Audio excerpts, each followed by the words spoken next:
Demander aux magistrats de ne pas arrêter ni transférer à la prison toute personne soupçonnée d'avoir commis une infraction ou violé la loi. Le Conseil supérieur de la magistrature doute de la décision du vice-ministre de la Justice après la tentative de l'évasion à la prison centrale de Makala. La première ministre Judith Suminwa a évalué l'ampleur des dégâts survenus lors de la tentative d'évasion à la prison centrale de Makala et recommande le respect des procédures dans le désengorgement de prison. Olivier Tombe, élu de la province du Kasaï, a déposé ce jeudi 5 septembre 2024 à l'Assemblée nationale la proposition de loi portant création de l'Ordre national des psychologues cliniciens congolais. Vous informer, c'est notre devoir, mesdames et messieurs. Bienvenue dans cette grande édition du journal sur la chaîne de l'éducation.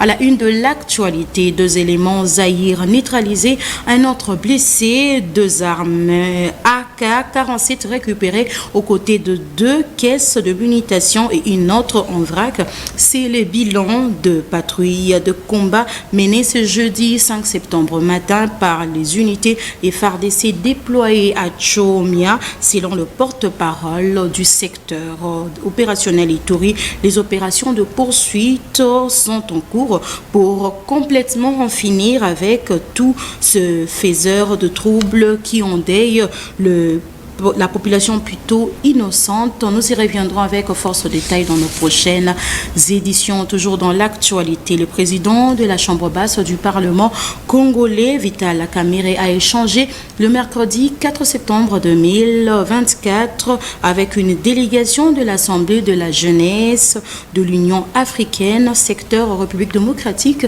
du Congo, où ils ont présenté leur cahier de charge au numéro 1 de la Chambre basse du Parlement congolais. Les détails avec Christian Lissou.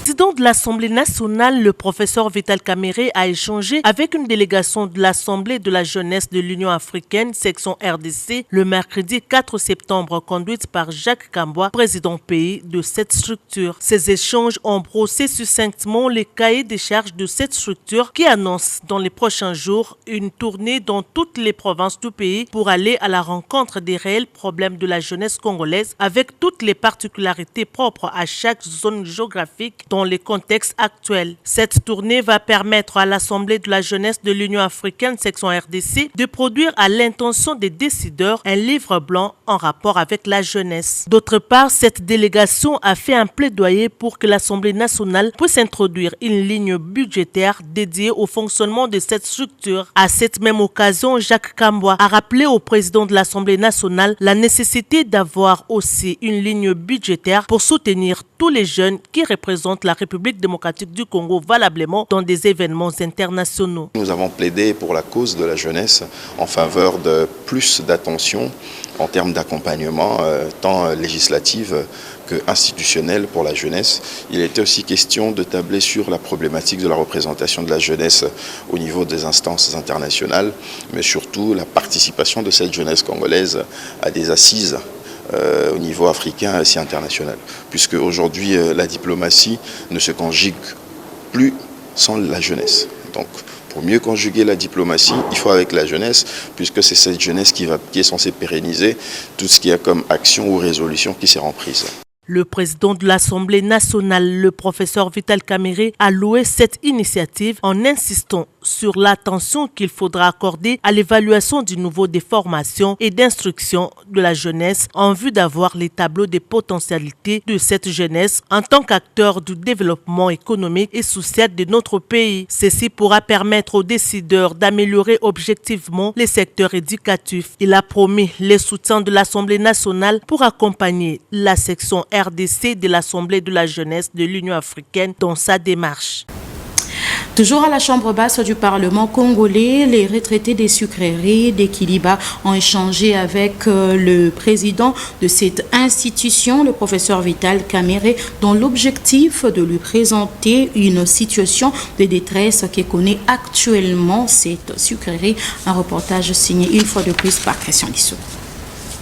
Les retraités de la sucrerie de Kiliba ont échangé avec le président de l'Assemblée nationale, le professeur Vital Kamerhe, pour lui présenter la situation de détresse actuelle de cette sucrerie qui faisait jadis la fierté de la province du Sud Kivu. Cette démarche s'inscrit dans le cadre de la recherche du redémarrage de cet outil de production avec une capacité de 25 000 tonnes et employer plus de 4 000 personnes. Aujourd'hui, selon Alexandre Moirabou, ancien directeur d'exploitation, cette entreprise se meurt avec une production qui a chuté jusqu'à 3 000 tonnes avec comme conséquence la baisse du développement économique et le délabrement du paysanat local. À la base, c'est la disparition presque totale de la participation de l'État dans cette entreprise dont les parts sont partagées avec le secteur privé à la hauteur de 51% pour l'État et 49% pour le secteur privé. On observe une forte dégradation de l'industrie de la sucrerie malgré ce partenariat public-privé. Nous constituons ici une petite délégation des anciens travailleurs de la sucrerie de Kiliba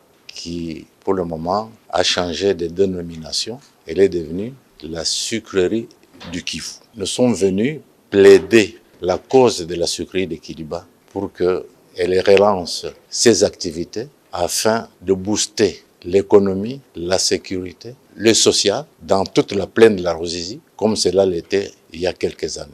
Cette sucrerie était appelée dans le temps la Gécamine du Kivu. Nous souhaitons qu'elle redevienne cette Gécamine du Kivu que nous avons connue et cela est possible. Nous sommes convaincus qu'avec l'appui de l'honorable président de l'Assemblée nationale, qui est natif de là, cela ne posera aucun problème. Il nous a même dit qu'il a pris en main ce dossier et qu'il va s'investir corps et âme.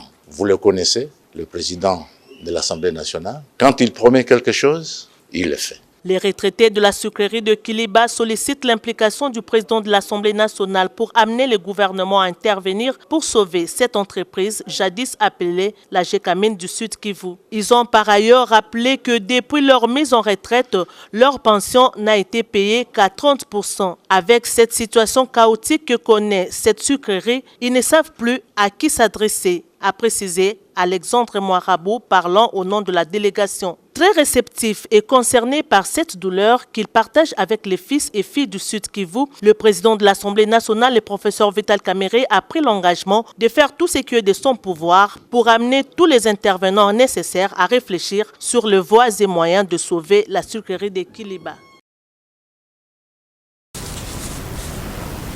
Tel qu'annoncé aux entrées de cette édition du journal, la première ministre Judith Suminwa a évalué l'ampleur des dégâts survenus lors de la tentative d'évasion à la prison centrale de Makala et recommande le respect de procédures dont le désengorgement de prison.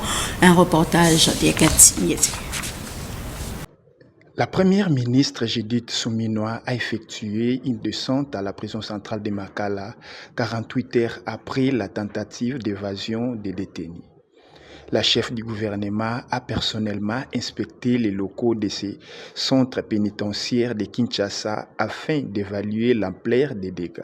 Elle a été accompagnée de quelques membres de son gouvernement, notamment du vice-premier ministre, ministre de l'Intérieur Jacquemain Chabani, de la ministre des Droits humains Chantal Chambou, du vice-ministre de la Justice Samuel Mbemba et celui de la Défense Sami Adoubango, ainsi que de la directrice générale adjointe de la prison centrale de Makala. Je pense qu'il était important pour moi de venir me rendre compte de la situation actuelle. S'agissant du premier communiqué, comme on l'a dit, les enquêtes sont encore en cours. Il y a une commission qui a été mise en place, les enquêtes sont en cours. Il faut laisser le parquet déterminer ce qu'il en est exactement. Mais pour moi, c'était aussi important de venir voir comment les choses sont en train de se rétablir. J'ai visité quelques pavillons, notamment celui des femmes. J'ai discuté avec elle, il est important, et c'est ce qui est en train de se mettre en place, la prise en charge. Maintenant, il faut voir ensuite comment on va continuer le processus de désengorgement. Ça devra se faire le plus rapidement possible. En attendant les résultats des enquêtes diligentées, la vie reprend peu à peu son cours normal à la prison centrale de Makala grâce aux mesures d'encadrement du gouvernement central sous la coordination de la première ministre. Les agents de la Société nationale d'électricité travaillent d'arrache-pied pour rétablir au plus vite l'énergie dans cette prison et la chef du gouvernement a donné des instructions pour une autonomisation de la ligne de cette maison carcérale afin de mieux sécuriser tous les prisonniers. Demander aux magistrats de ne pas arrêter ni transférer à la prison toute personne soupçonnée d'avoir commis une infraction ou violé la loi. Le Conseil supérieur de la magistrature doute de la décision du vice-ministre de la Justice après la tentative d'évasion à la prison centrale de Makala. Je vous laisse suivre ces propos recueillis dans cet extrait choisi pour vous par Ginelle Peso. Contrairement aux déclarations faites lors des sorties médiatiques du vice-ministre de la Justice et garde des Sceaux, les magistrats ne sont pas responsables de la tentative d'évasion qui a eu lieu à la prison de Makala. Certes, l'arrestation est l'exception, mais devant la hausse de la criminalité dans la ville, les arrestations et les détentions opérées par les magistrats constituent une réponse légale et idoine pour sécuriser la population. En effet, le suspect et toute personne soupçonnée d'avoir commis une infraction ou violé la loi pénale. Demander au magistrat de ne pas l'arrêter ni le transférer à la prison ou à la maison d'arrêt constitue une violation flagrante de la loi et surtout une autre manière d'installer au sein de la société congolaise les règles de vengeance privée et la loi du plus fort. Les déclarations du vice-ministre de la Justice et garde des Sceaux sont de nature à exposer les magistrats à la vindicte populaire alors qu'il existe au sein des institutions publiques un cadre de concertation entre le Conseil supérieur de la magistrature et le ministère de la Justice, lieu indiqué pour traiter des questions transversales relatives à l'administration de la justice. Le bureau du Conseil supérieur de la magistrature invite les magistrats à poursuivre l'accomplissement des tâches de la profession dans le strict respect de la Constitution et des lois de la République pour l'émergence de l'état de droit en République démocratique du Congo. Par conséquent, ils sont tenus de rester calmes et de respecter en toutes circonstances les règles d'éthique et de déontologie. Et dans le reste de l'actualité, sachez qu'au cours d'un panel, le ministre d'État en charge des ITP, Alexis Guissaro, a abordé la question sur les opportunités d'investir en République démocratique du Congo dans les secteurs des infrastructures routières. Ginelle Peso nous en parle.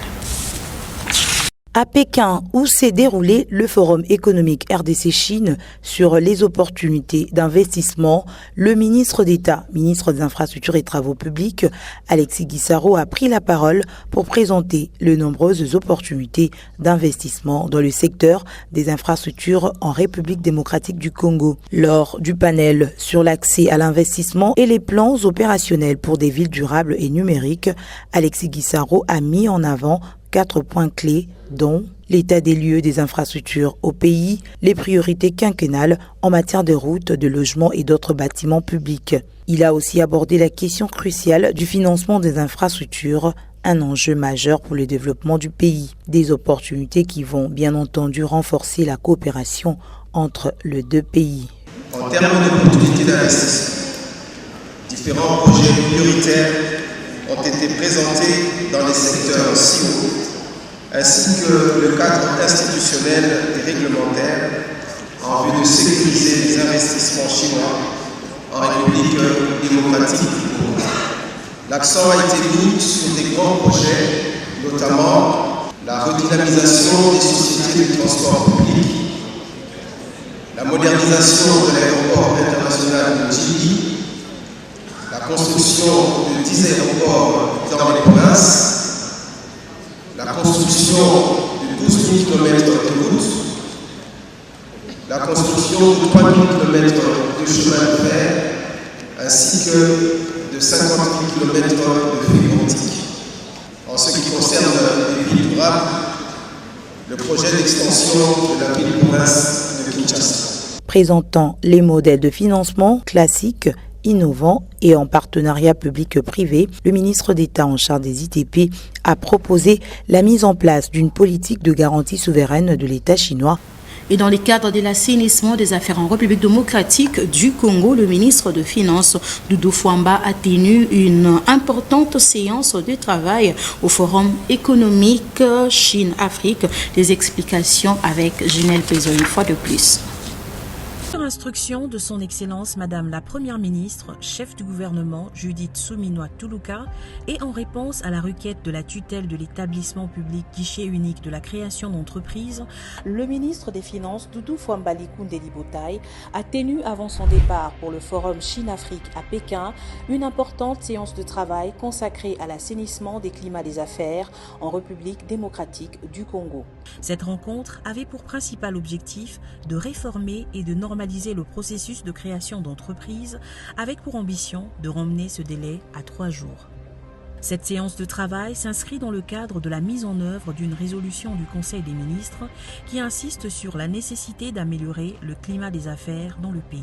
Il a été convenu de renforcer le guichet unique de la création d'entreprises GUS, un acteur central dans la simplification des démarches administratives pour les entrepreneurs. Des subventions spécifiques seront allouées à cette institution sous réserve de la mise en place des préalables nécessaires pour garantir une application rigoureuse des nouvelles directives.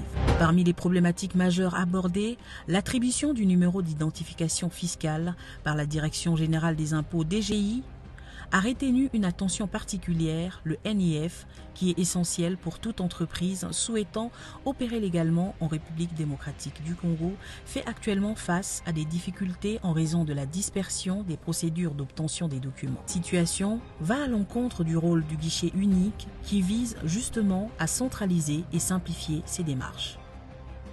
Pour remédier à cette situation, il a été décidé que l'attribution du NIF devra désormais être précédée d'une vérification stricte de l'adresse physique du demandeur ainsi que des documents relatifs à l'entreprise. Cette centralisation au sein du GUS est conforme à sa mission initiale et vise à garantir la fluidité des démarches administratives pour les entrepreneurs.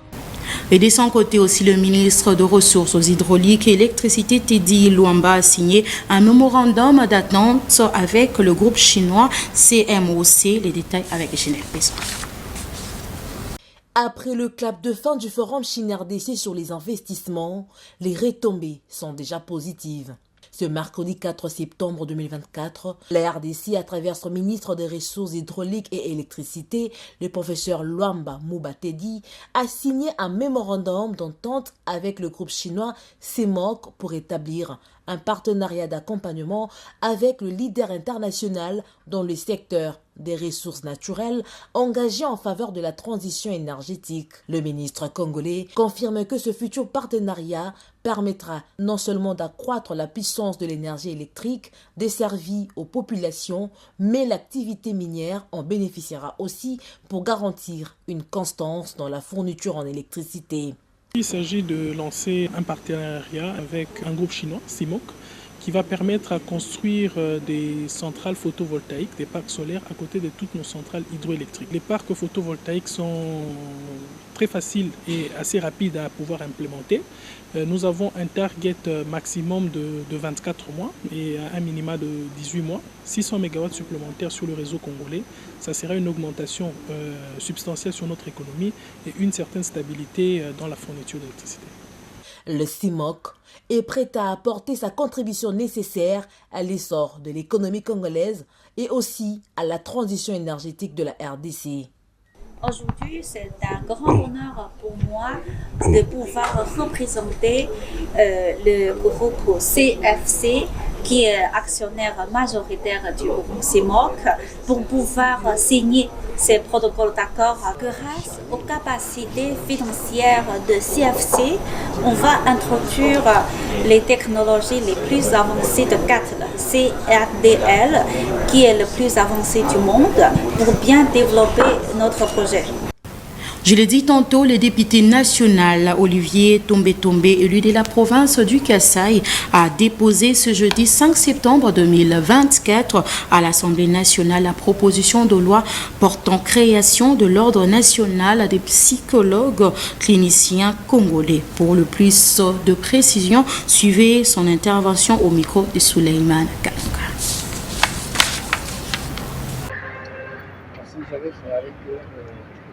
Nous sommes venus ce jour déposer une proposition de loi portant création de l'organisation fonctionnement de l'ordre psychologue cliniciens favorable tout à l'heure. Vous allez rendre compte que l'ordre de psychologue, comme les autres ordres, les autres professions de santé, vient pour recadrer et encadrer ce métier qui est d'une haute sensibilité. Vous savez, le psychologue clinicien, depuis près de 2 décennies, œuvre en République démocratique du Congo, mais sans être couvert par les droits. Et pourtant, ces professionnels de santé sont obligés, sont habilités dans leur exercice quotidien d'être en contact avec le psyché. Le psyché, c'est le mental de l'individu.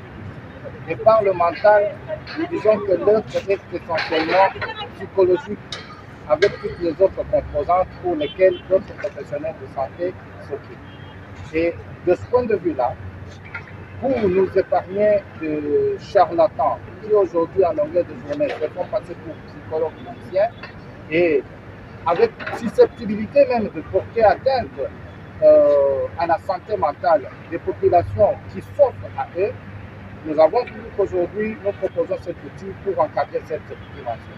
Vous vous souviendrez qu'aujourd'hui, nous sommes près de 2-3 décennies et nous sommes en proie à plusieurs armes. La guerre vient d'un côté avec tous ses corollaires, les conséquences psychologiques dont on connaît la guerre, le conflit ethnique, notre propre mentalité, même à l'adhésion au développement de ce pays, pose problème. Et dans le reste de l'actualité, le ministre de la Jeunesse et Veille patriotique est appelé à mettre en place une politique qui va dans le sens de l'épanouissement de générations futures. L'appel est de Jonathan Chabenda, candidat aux élections de bourgmestre. Il est au micro de Julia Mwamba et de Djibril Kabamba. Exactement, une jeunesse encadrée, c'est une jeunesse réussie. Alors, la ministre de la Jeunesse doit marteler plus sur le côté encadrement, sur le côté métier, en renforçant les différentes capacités de jeunes gens qui sont à la quête d'un manque de niveau d'instruction. Ce qui leur permettrait, si on a des jeunes aujourd'hui qui sont qualifiés par rapport à leur métier, ça va nous épargner le coulouna. Ça va diminuer le taux faible de scolarité. Parce qu'ils auront appris quelque chose, il y aura des pâtissiers, des blanchisseurs, et ainsi de suite. Ça va diminuer, ça va augmenter la main-d'œuvre. Donc elle doit plus miser sur tout ce qui favorise la jeunesse, un épanouissement meilleur. Il y a des bourses par-ci, par-là. Elle doit être une femme de terrain. Aller se ressourcer, avoir des nouvelles et apporter pour le jeune. Et puis c'est un ministère tremplin. Elle doit travailler avec la ministre de l'Éducation nationale. Elle doit travailler d'un côté avec celui qui est aux affaires de l'ESU. Donc vous voyez que ça concorde à gauche, à droite. En même temps avec l'emploi aussi. Parce que les jeunes sont à la quête d'emploi. Il faut maintenant réfléchir. Qu'est-ce qu'il faut pour que le jeune puisse trouver de l'emploi? Et pas ce qu'elle a fait quand elle a organisé la table ronde là avec la première ministre, disant qu'il faudrait donner des jeunes comme si on distribuait des cacahuètes en termes de matricule. Non, ça doit se mériter. J'ai beaucoup aimé l'approche de la première ministre qui a remis en question cette question-là, disant que tout doit se mériter et tout doit être fondé.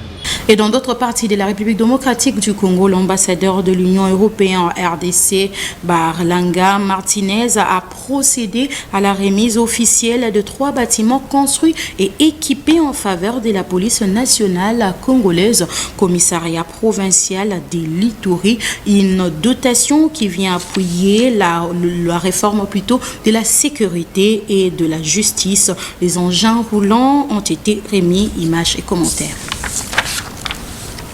Il s'agit ici de 3 bâtiments modernes équipés aux côtés des engins roulants, dont une Jeep et 13 motos remis ces jours à la police nationale congolaise. Cette œuvre de l'Union européenne qui profite au commissariat provincial de l'Ituri est une preuve éloquente qui vient renforcer la capacité opérationnelle des éléments de la police à Bunia, chef-lieu de la province de l'Ituri. Que l'Ituri reste une priorité pour les actions de l'Union européenne en RDC.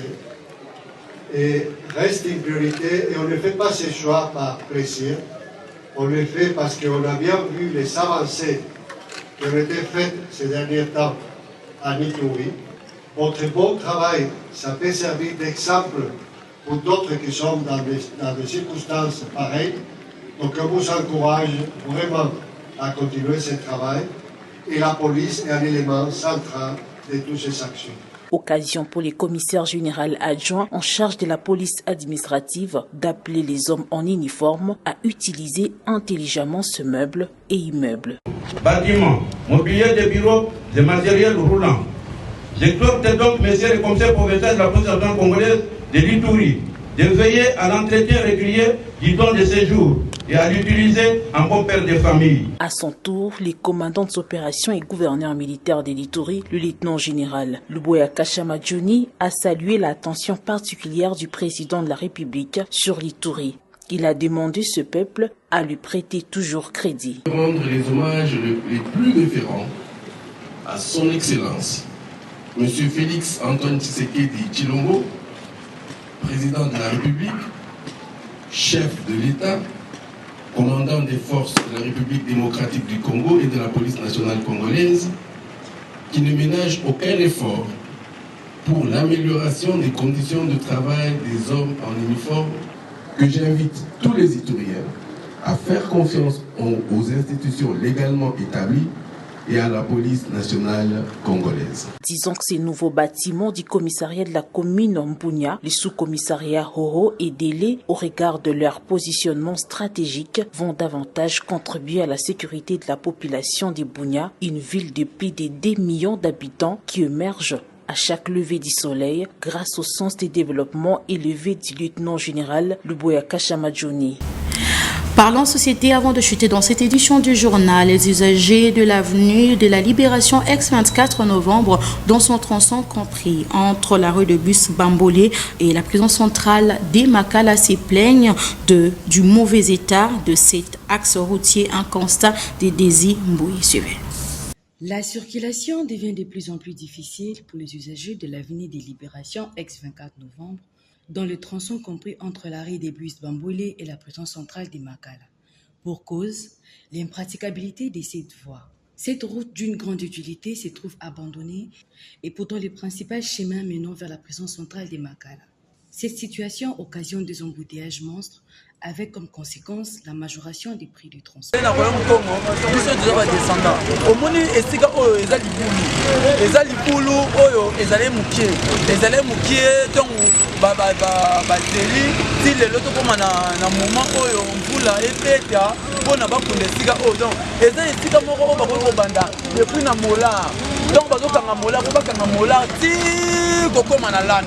Donc il faut pas qu'on mette en place pour nyonso. Donc on mette en place pour nyonso tout pour na makademi za la bien. Nzela we aselemba. Soto pusani kuna, soto zunzela nyangwe lingwala kabamba. Nzela impraticable. Soki to zunzela o ya bayaka impraticable. Vraiment tabino mosro nzela nini oyo ezali bien o ba ba olekela. O ba moyen de transport la biso ekolekela. Bapenza pola bakonza mboka na biso batala nanu nzela biso ka tokela banda to uta ki selembao koto tima molara tozo sala 4 habitants na nzela moko kako eloko ezo déranger tala na libulu wana eloko e déranger ça libosa prison apesa makasi bimo batala nanu. À l'initiative du vice-gouverneur de la ville-province de Kinshasa, des caillasses et des sables ont été jetés pour permettre aux véhicules de bien circuler. Ah, mbutiaje kama makasi bona basu waka awa après paquet mama ke makolo mama za utazando awatikambela awakita awa ake makolo ti kitokimos omote mama mkola lembi mais asali volonté na ye ayo ba mabanga awa mabeni asali Le gouvernement central est appelé à jouer pleinement son rôle. Et voilà, vous l'avez compris avec moi que c'est sur cette note que s'achève cette édition du journal. Pour ceux qui nous ont pris en cours de chemin, en voici le rappel de principaux titres. Demander aux magistrats de ne pas arrêter ni transférer à la prison toute personne soupçonnée d'avoir commis une infraction ou violé la loi. Le Conseil supérieur de la magistrature doute de la décision du vice-ministre de la Justice après la tentative de l'évasion à la prison centrale de Makala. La première ministre Judith Suminwa a évalué l'ampleur des dégâts survenus lors de la tentative d'évasion à la prison centrale de Makala et recommande le respect des procédures dans le désengorgement de prison. Olivier Tombe, élu de la province du Kasaï, a déposé ce jeudi 5 septembre 2024 à l'Assemblée nationale la proposition de loi portant création de l'Ordre national des psychologues cliniciens congolais. C'en est complètement fini dans cette grande édition du journal. Un grand merci à la rédaction pour sa réalisation. Mesdames et messieurs, merci à vous de nous avoir suivis et bonne continuité de programme sur la chaîne de l'éducation. Au revoir.